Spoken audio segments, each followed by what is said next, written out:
வணக்கம். நம்ம வாழ்க்கையில கிடைக்கிற ஆசிர்வாதங்கள், அதாவது பிளெஸ்ஸிங்ஸ், இதுக்கெல்லாம் ரெண்டு முகம் இருக்குன்னு சொன்னா நம்புவீங்களா? ஆமா, உன்னோட பேரு நியமத், இன்னொன்னு ரஹமத். வாங்க, இந்த ரெண்டு வகையான அருளுக்கும் என்ன வித்தியாசம், அது நம்ம வாழ்க்கைய எப்படி பாதிக்குதுன்னு கொஞ்சம் ஆழமா பார்க்கலாம்.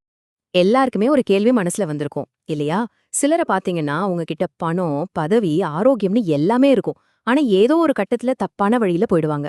இவ்வளவு அருட்கொடைகள் இருந்தும் ஏன் இப்படி வழி தவறி போறாங்க? இந்த ஒரு பெரிய கேள்விக்கு பின்னாடி என்னதான் இருக்கு? வாங்க, இத பத்தி தான் இன்னைக்கு பார்க்க போறோம். இப்ப நாம கேட்டோமே அந்த கேள்வி, அதுக்கான ஒரு அருமையான விளக்கம் எழுத்தாளர் A.C. அஹார் முகமது அவங்களோட ஒரு உரையில இருக்கு.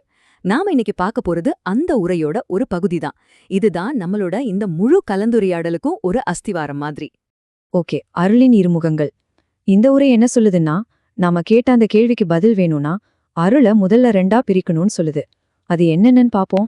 அதாவது இறைவன் நமக்கு கொடுக்கிற அருளையே ரெண்டு வகையா பிரிக்கலாம். ஒன்னு எல்லாருக்குமே கிடைக்கிற ஒரு பொதுவான அருள். இன்னொன்னு பாத்தீங்கன்னா ரொம்ப ஸ்பெஷலான, ஒரு சிலருக்கு மட்டும் கிடைக்கிற ஒரு கருணை. இந்த ரெண்டுக்கும் இருக்கிற வித்தியாசத்தை நம்ம சரியா புரிஞ்சுகிட்டா போதும், நம்ம ஆரம்பத்துல கேட்ட கேள்விக்கு பதில் தானா கிடைச்சிடும். சரி, முதல்ல அந்த பொதுவான அருள், அதாவது நியமத் அப்படின்னா என்னன்னு பாப்போம்.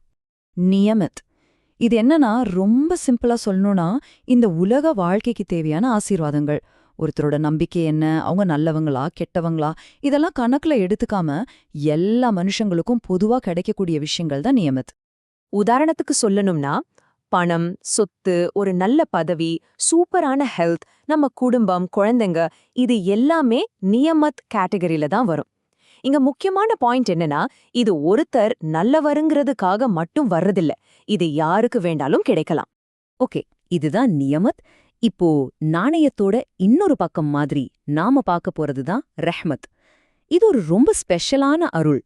ரஹ்மத்துங்கிறது நியமத் மாதிரி கிடையாது. இது ரொம்ப ஆழமான ஒரு விஷயம். ஒரு மனுஷனை சரியான வழியில கொண்டு போறதுக்கான இறைவனோட வழிகாட்டுதல், ஒரு டிவைன் கைடன்ஸ். இது நம்பிக்கையோட இருக்கிறவங்களுக்கு கிடைக்கிற ஒரு ஸ்பெஷல் கிஃப்ட்னு சொல்லலாம். இந்த ரஹ்மத்தோட பவர் எந்த அளவுக்கு பெரியதுன்னு புரிய வைக்கிறதுக்கு இந்த உரையில ஒரு மிக முக்கியமான இறை வசனத்தை சொல்றாங்க. வாங்க அது என்னன்னு பாப்போம். வசனம் என்ன சொல்லுதுன்னா, அல்லாஹ் மனிதர்களுக்காக திறந்துவிடும் அருளை தடுப்பவர் எவருமில்லை, அவன் தடுத்துவிடுவதே அதன்பின் அனுப்புபவரும் எவருமில்லை. இதுக்கு என்ன அர்த்தம் தெரியுமா? ரஹ்மத்துங்கிறது யாராலையும் தடுக்க முடியாத ஒரு சக்தி. இறைவன் ஒருத்தருக்கு அது கொடுக்கணும்னு முடிவு பண்ணிட்டா இந்த உலகத்துல யாராலையும் அதை தடுக்கவே முடியாது. சரி, இப்போ இந்த ரெண்டையும் ஒப்பிட்டு பார்த்தா உங்களுக்கு இன்னும் கிளியரா புரியும். பாருங்க, நியாமத் அது பொதுவானது, எல்லாருக்கும் கிடைக்கலாம், உலகத்து சம்பந்தப்பட்டது. ஆனா ரஹ்மத் அது ஸ்பெசிபிக், நம்பிக்கையாளர்களுக்கு மட்டும் கிடைக்கிற ஆன்மீக வழிகாட்டுதல். ஆனா இதுல ரொம்ப ரொம்ப முக்கியமான ஒரு வித்தியாசம் இருக்கு. நியாமத்துங்கிறது சில சமயம் நமக்கு ஒரு சோதனையா கூட மாறலாம். ஆனா ரஹ்மத் அது எப்பவுமே ஒரு உண்மையான வரம்தான். இப்போதான் நம்ம இந்த கலந்துரையாடலோட முக்கியமான கட்டத்துக்கே வரோம். ஒரு அருள் எப்படி ஒரு சோதனையா மாறுது, அதாவது நியமத்னால என்ன ஆபத்து வர வாய்ப்பிருக்கு? கொஞ்சம் யோசிச்சு பாருங்களேன். ஒருத்தருக்கு நியாமத், அதாவது செல்வம், பதவி, ஆரோக்கியம்னு எல்லாம் கொட்டி கிடக்குது. ஆனா அதையெல்லாம் சரியா வழிநடத்த தேவையான ரஹ்மத், அந்த வழிகாட்டுதல் மட்டும் இல்ல. அப்போ என்ன ஆகும்? இதுக்கு பதில் தெரிஞ்சா நம்ம ஆரம்பத்துல கேட்ட கேள்விக்கு பதில் கிடைச்சிடும். இந்த உரை படிப்படியா என்ன நடக்கும்னு ஒரு சங்கிலி தொடர் மாதிரி விளக்குது. முதல்ல ஒருத்தருக்கு நியமத் கிடைக்குது, பணம், பதவி எல்லாம் வருது. ஆனா ரஹ்மத் இல்லாததால அவங்களுக்குள்ள ஆணவம் வருது, நன்றி உணர்வு போயிடுது. கடைசியில என்ன ஆகுதுன்னா, எந்த நியமத் அவங்கள மேல கொண்டு வந்ததோ அதே நியமத் அவங்கள கீழே தள்ளி தப்பான பாதைக்கு கொண்டு போயிடுது.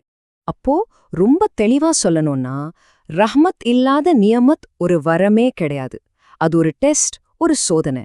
நம்மள வாழ வைக்க வேண்டிய செல்வமே நம்மள அழிக்கிற ஒரு கருவியா மாறிடும். பாத்துக்கோங்க. அப்படியானா இதுல இருந்து தப்பிக்க வழியே இல்லையா? சரியான பாதைன்னு ஒன்னு இருக்கா இல்லையா? வாங்க, அதுக்கான தீர்வு என்னன்னு இப்ப பார்க்கலாம். இங்கதான் இந்த உரையோட ஒரு ரொம்ப அழகான ஒரு மெசேஜ் இருக்கு. இதோட நோக்கம் உலக ஆசிர்வாதங்களான நியபத்தை வேண்டான்னு சொல்றது கிடையாது. அதையெல்லாம் வெறுத்து ஒதுக்க வேண்டிய அவசியமே இல்ல. அதுக்கு பதிலா நமக்கு கிடைச்ச அந்த நியமத்தை எப்படி சரியா நல்ல வழியில பயன்படுத்தணும்னு கத்து கொடுக்கற அந்த ரஹ்மத்தை தான் நாம தேடணும். சுருக்கமா ஒரே வரியில சொல்லணும்னா, உங்ககிட்ட இருக்கிற நியமத்தை வழிநடத்த இறைவனோட ரஹ்மத்தை தேடுங்க. அது ஒண்ணுதான் உண்மையான வெற்றிக்கான வழி. ஆக இந்த முழு கலந்துரையாடலும் நம்ம ஒவ்வொருத்தர் முன்னாடியும் ஒரு முக்கியமான கேள்வியை வைக்குது. உங்க வாழ்க்கையில கிடைச்சிருக்கிற அருட்கொடைகள், அந்த நியமத்துகள் எல்லாம் ரஹ்மத் என்ற சரியான வழிகாட்டுதலோட தான் போய்கிட்டு இருக்கா இல்லையா? கொஞ்சம் யோசிச்சு பாருங்க.